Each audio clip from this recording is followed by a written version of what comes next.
देखिए, बाबा का राज नहीं इस देश में अगर चलेगा तो बाबा साहब का राज चलेगा, उनके संविधान का राज चलेगा। इस देश में अगर चलेगा तो गांधीवादी विचारधारा का राज चलेगा, अंबेडकरवादी विचारधारा का राज चलेगा। किसी बाबा लफंगों का राज नहीं चलना। सिंदूर लगाता है, गले में मंगलसूत्र पहनता है, वो रजिस्ट्री वाला प्लॉट है। और जिनके मांग में सिंदूर और गले में मंगलसूत्र नहीं होता है, वो खाली प्लॉट है। मैं उस बयान की घोर निंदा करता हूं। अब बताइए कि जिन महिलाओं ने गले में मंगलसूत्र नहीं पहन रखा है, वो खाली प्लॉट है।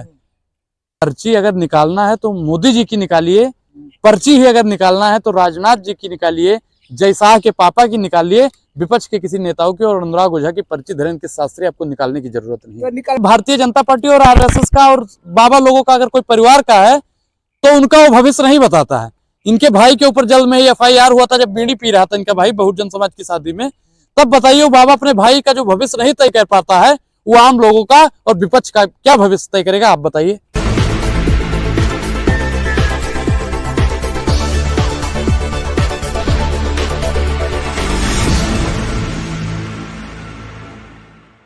देखिए, बाबा का राज नहीं इस देश में अगर चलेगा तो बाबा साहब का राज चलेगा, उनके संविधान का राज चलेगा। इस देश में अगर चलेगा तो गांधीवादी विचारधारा का राज चलेगा, अंबेडकरवादी विचारधारा का राज चलेगा। किसी बाबा लफंगों का राज नहीं चलने वाला। बाबा भविष्यवाणी करते 2024 का कि आएगा तो मोदी। देखिए, बाबा की भविष्यवाणी का मैं घोर निंदा करता हूं। बाबा ने तो यह भी कहा था शिवराज मुख्यमंत्री बनेगा, बाबा ने तो यह भी कहा था कि नरोत्तम मिश्रा विधायक बनेगा।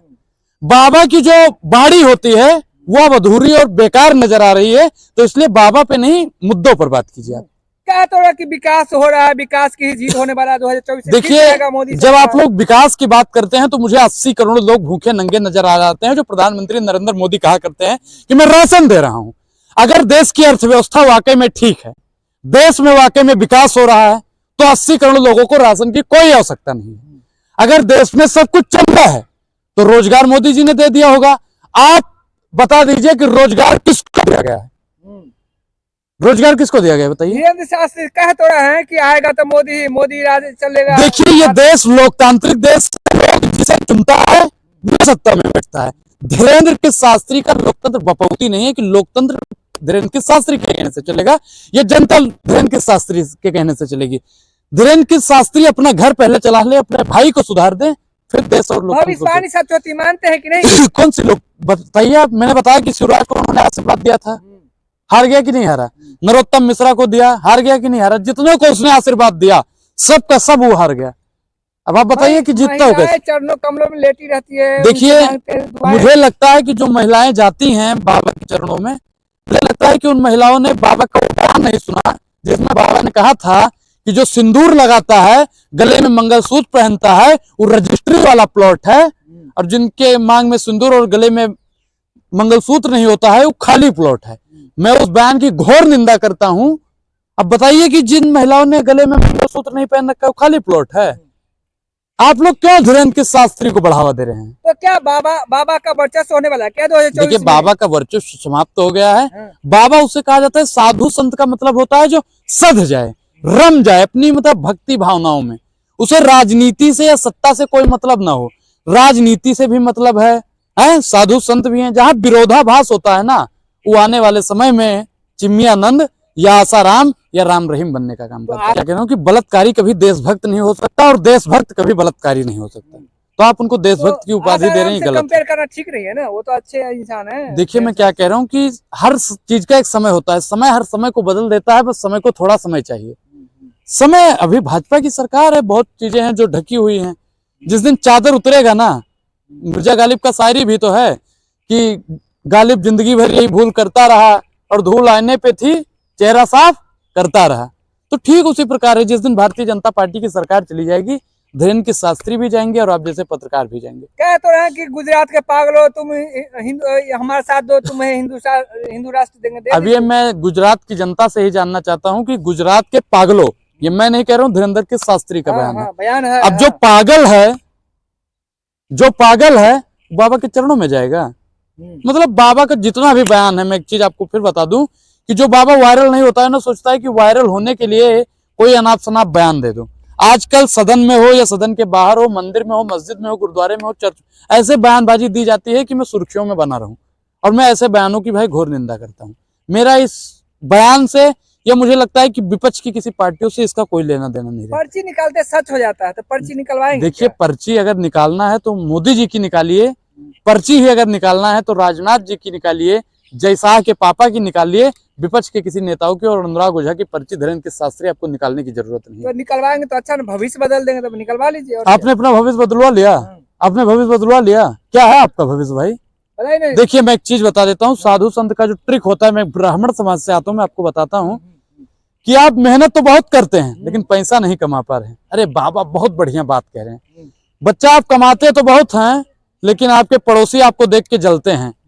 बाबा आपने बहुत अच्छा किया, आप मेहनत तो बहुत करते हैं लेकिन बच्चा आपका थोड़ा पढ़ने में कमजोर है। बाबा आपने मन की बात कह दी, बीवी भी आपसे थोड़ा वो, अरे बाबा आपने तो मुंह की जबान छीन ली। यही सब तो बाबाओं ने कुछ चीजें को स्क्रिप्टेड कर रखा है। एक बिहार की एक कविता है कि मतलब 2-4 लड़कों ने एक गधे को मार दिया। अब वहां से गांव के लोग आ गए, उन्होंने कहा कि बाबा 4-5 लड़कों ने गधे को मार दिया, तो उन्होंने कहा कि गधा मार दिया है, 22 प्रकार का नरक है, 22 प्रकार का नरक है, किसी में डीप फ्राई किया जाएगा, किसी में कुछ भी किया जाएगा। तो उन्होंने बताया कि उसमें आपका लड़का संतोष भी है। तो उन्होंने जवाब दिया जो साधु संत थे कि 2-4 लड़कन में एक संतोष, तो गधा मारे में कोनो न दोष। ठीक उसी प्रकार भारतीय जनता पार्टी और आरएसएस का और बाबा लोगों का अगर कोई परिवार का है तो उनका वो भविष्य नहीं बताता है। इनके भाई के ऊपर जल्द में एफआईआर हुआ था जब बीड़ी पी रहा था इनका भाई बहुजन समाज की शादी में, तब बताइए वो बाबा अपने भाई का जो भविष्य नहीं तय कर पाता है, वो आम लोगों का और विपक्ष का क्या भविष्य तय करेगा, आप बताइए। तो कहते हो कि हनुमान जी से डायरेक्ट बातचीत होती है। देखिए, हनुमान जी की डायरेक्ट मेरी भी बात होती है और जिनकी भगवान में भावना है उन सबकी बात होती है। क्या आपकी बात नहीं होती हनुमान जी से? बोलिए। होती है आपकी हनुमान जी से? नहीं, मेरी बात होती है, वो मुझे पता है, मैं उजागर नहीं करता हूँ। देखो, कई चीजें होती हैं जो दिखाई जाती है और दिखावे की मोहब्बत से दूर रहना चाहिए। जो दिखता है वो बिकता नहीं है, वो वास्तविक नहीं होता है। पर आजकल चर्चा वही है। देखिए मैडम, वो आप दिखता है वो बिकता है आजकल। नहीं, देखिए, रंग ना रंगावे, रंगावे जोगी कपड़ा। तो प्रधानमंत्री और जो इनके बाबा है ना, जितने भी इनके बाबा हैं गुट में शामिल, उस सबके सब ने चोला ओढ़ रखा है और उनका कहीं से कोई कनेक्शन नहीं। अगर हनुमान जी से कनेक्शन होता तो सत्ता के लोभ ही ना होते। हनुमान जी तो सीताराम सीताराम सीताराम सीताराम सीताराम सीताराम सीताराम सीताराम में लगे रहते थे। अभी वाला अडानी अडानी अडानी अडानी अडानी अडानी धन धन धन धन धन धन धन धन धन धन धन धन धन में लगे हैं। अब बताइए कि वो राम और हनुमान का भक्त कैसे हो सकता है जो अडानी और अंबानी का काम करता हो?